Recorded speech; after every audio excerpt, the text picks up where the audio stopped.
Assalamualaikum warahmatullahi wabarakatuh. Sejarah peradaban Islam klasik, Dinasti Bani Abbasiyah. Perkenalkan, nama saya Amalia Nurdinia dari kelas PAIA. Di sini saya akan menjelaskan tentang sejarah lahirnya sampai hancurnya Dinasti Bani Abbasiyah. Sejarah lahirnya Dinasti Abbasiyah. Berdirinya Dinasti Abbasiyah berawal dari perjuangan yang dilakukan oleh keturunan Al-Abbas, sedangkan penamaan Dinasti Abbasiyah dinisbatkan kepada Al-Abbas, paman Rasulullah SAW. Khalifah pertama dari pemerintahan ini adalah Abdullah As-Saffah bin Muhammad bin Ali bin Abdullah bin Abbas bin Abdul Muthalib. Latar belakang dinasti ini dimulai dari seorang yang bernama Ali bin Abdullah bin Al-Abbas. Ia dekat dengan Khalifah Umayyah. Oleh karena itu, Khalifah Al-Walid bin Al-Malik memberi kepada Ali sebuah tempat bernama Humaimah, dekat Damaskus. Humaimah merupakan tempat yang tentram, namun keadaan berubah ketika Al-Imam Muhammad bin Ali memiliki keinginan meletakkan dasar-dasar kekuasaan dengan cara merebutnya dari Bani Umayyah. Abbasiyah muncul sebagai sebuah dinasti dalam lintasan sejarah, merupakan sebuah revolusi dalam sejarah Islam. Revolusi berlangsung tidak melalui kudeta terhadap pemerintahan yang sedang berkuasa, yaitu Bani Umayyah. Muhammad bin Ali mulai melakukan pergerakannya dengan langkah-langkah, di antaranya yang pertama, membuat propaganda untuk menghasut rakyat menentang kekuasaan Umayyah. Yang kedua, membentuk faksi-faksi Hamimah, yaitu pengikut Syiah, faksi Kufah, pengikut Bani Abbas, dan faksi Khurasan, yaitu pengikut Mawali. Ketiga, faksi ini bersatu dalam satu tujuan, yaitu menumbangkan dinasti Umayyah. Ide untuk mengambil kekuasaan tersebut didasari oleh pandangan bahwa yang berhak untuk berkuasa adalah keturunan Rasulullah SAW. Dasar pemikirannya demikian sangatlah wajar. Kenapa? Karena Rasulullah adalah utusan Allah untuk memimpin umat. Dia merupakan orang yang suci, sehingga akan menurunkan keturunan yang baik juga. Selanjutnya, dengan ide tersebut akan melahirkan kebencian dan kemarahan terhadap dinasti Umayyah. Setelah Muhammad bin Ali meninggal pada tahun 743 Masehi, perjuangan dilanjutkan oleh saudaranya, yaitu Ibrahim, sampai tahun 749 Masehi. Gerakannya diketahui oleh Khalifah Umayyah terakhir, yaitu Marwan bin Muhammad.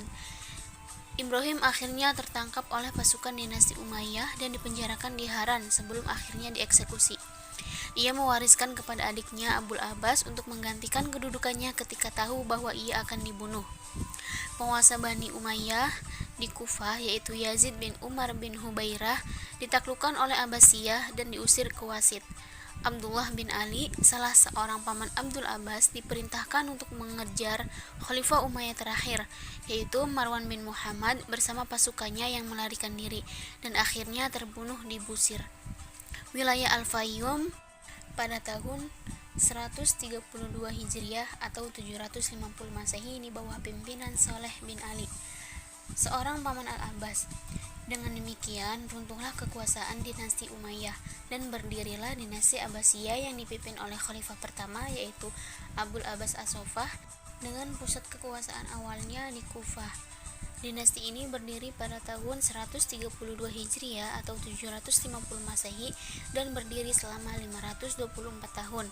Kalau dihitung dengan tahun Hijriah atau 509 tahun dalam tahun Masehi sampai tahun 656 Hijriah atau 1258 Masehi.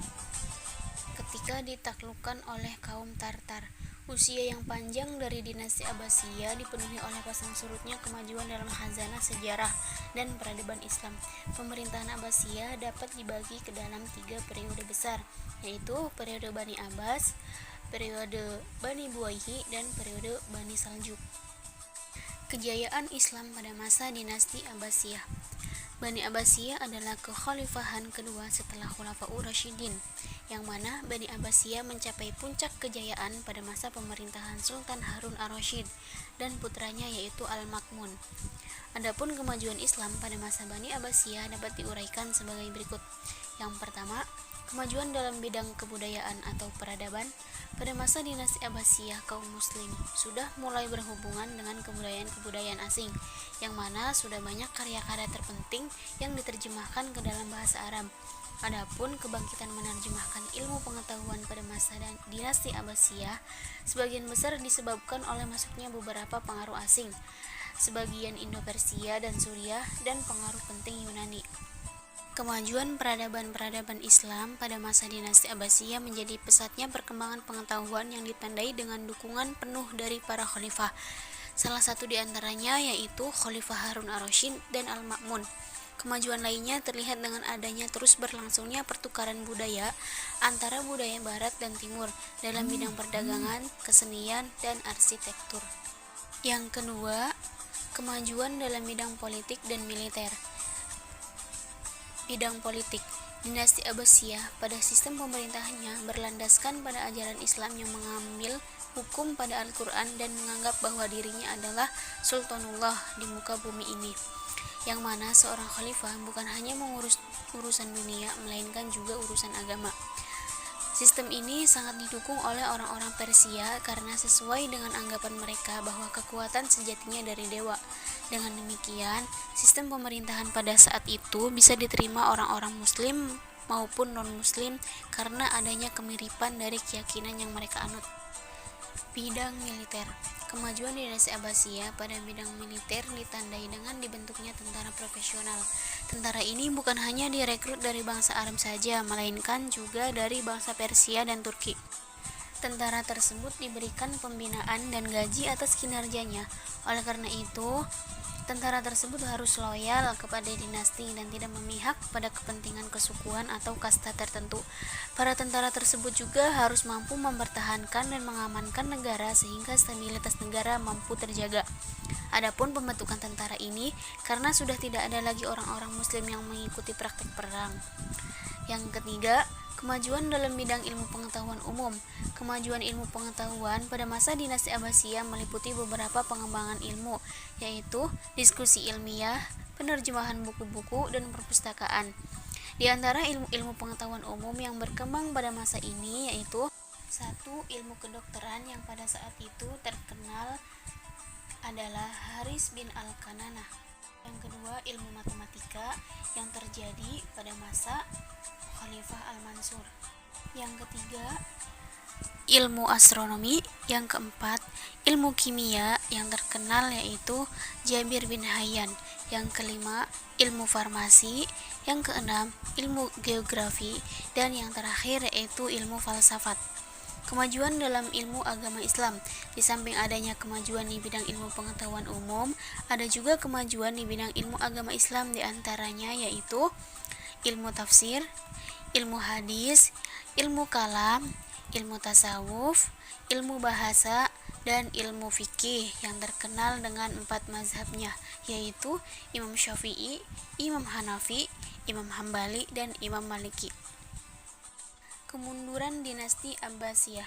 Kemunduran dinasti Abbasiyah disebabkan oleh 2 faktor, yaitu internal dan eksternal.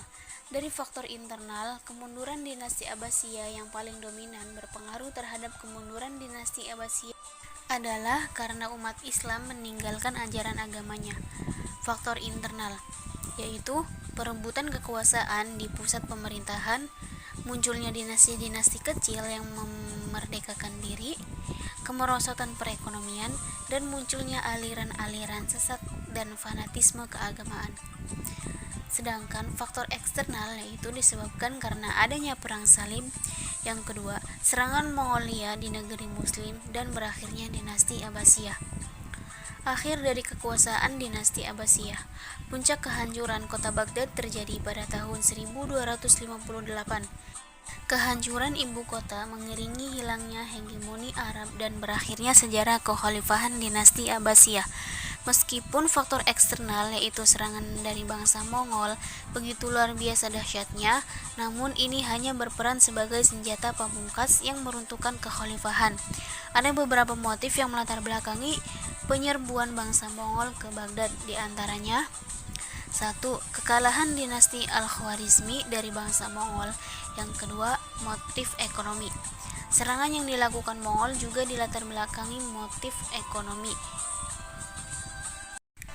Menurut Genghis Khan, pemimpin bangsa Mongol, bahwa penaklukannya semata-mata untuk memperbaiki nasib bangsanya, menambah penduduk yang masih sedikit, dan membantu orang-orang miskin bangsanya.